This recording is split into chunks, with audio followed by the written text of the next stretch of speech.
Would your client like to be heard? Yes, thank you, Your Honor. This has been a very terrible experience. I think it's been a tremendous setback for New York and the New York court system. This is a case that Alvin Bragg did not want to bring. He thought it was, from what I read and from what I hear, inappropriately handled before he got there. A gentleman from a law firm came in and acted as a district attorney, and that gentleman, from what I heard, was a criminal or almost criminal in what he did. It was very inappropriate. It was somebody involved with my political opponent. Part of the records that we're talking about, they're saying, I just noticed where he said I was falsifying business records. Well, the falsification of business records, as they said, was calling a legal expense in the books where everybody could see them, a legal expense. In other words, that legal fees or legal expense were put down as legal expense by accountants. They weren't put down by me. They were put down by accountants. I didn't call them construction, concrete work. I didn't call them electrical work. I didn't call them anything. They called a legal fee or a legal expense. And for this, I got indicted. It's incredible, actually.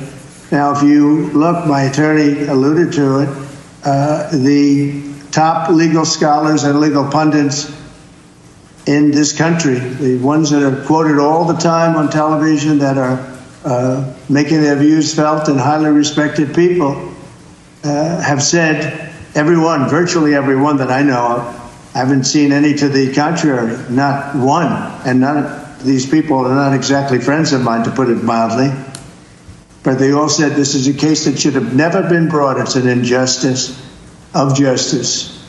Very respected Jonathan Turley, Andy McCarthy, Judge David Rifkin, a wonderful man who just passed away, by the way, Greg Jarrett, Ellie Honig from CNN, of all places. CNN said that. Paul Ingratian, Alan Dershowitz, they all said this is not a case that should be brought. It's not, think about it, legal expenses are down as legal expenses, and I get indicted for business records. Everybody should be so accurate.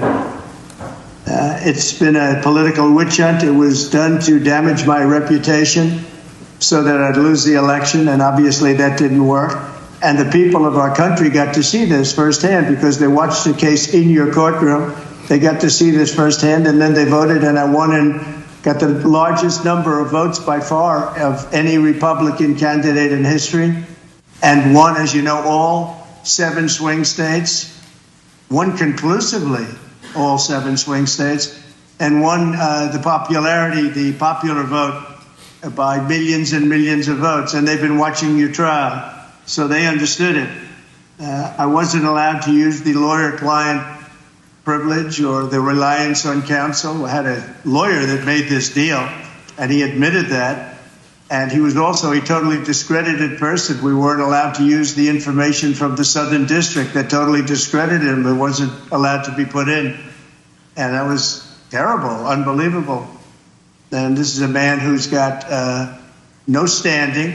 He's been disbarred on other matters, unrelated, and he was allowed to talk as though he were George Washington, but he's not George Washington. He shouldn't have been allowed. The Southern District did a book of approximately 28 pages where I've never seen anything like it. They excoriated him. You wouldn't let it be put into evidence. So he was able to testify as a witness, and I think it's a disgrace to the system. I was under a gag order. I'm the first president in history that was under a gag order where I couldn't talk about aspects of the case that are very important. I guess I'm still under, so probably I won't do it now. I assume I'm still under a gag order. But the fact is that I'm totally innocent. I did nothing wrong. They talked about business records, and the business records were extremely accurately counted. I had nothing to do with them. That was done by an accountant or a bookkeeper who I think gave very credible testimony and was corroborated by everybody that was asked. And with all that's happening in our country today, with the city that's burning to the ground, one of our largest, most important cities burning to the ground with wars that are uncontrollably going on, with all of the problems of inflation and attacks on countries and all of the horrible things that are going on. I got indicted over calling a legal expense a legal expense. It was called a legal expense.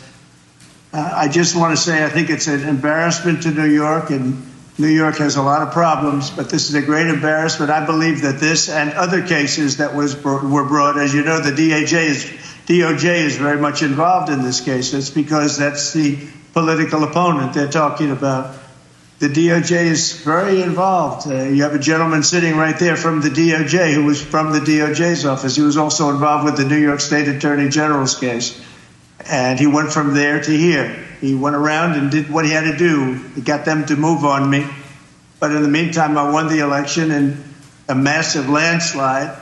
And the people of this country understand what's gone on. This has been a weaponization of government. They call it lawfare.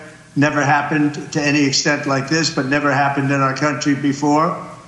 And I'd just like to explain that I was treated very, very unfairly. And I thank you very much. Thank you, Mr. Trump.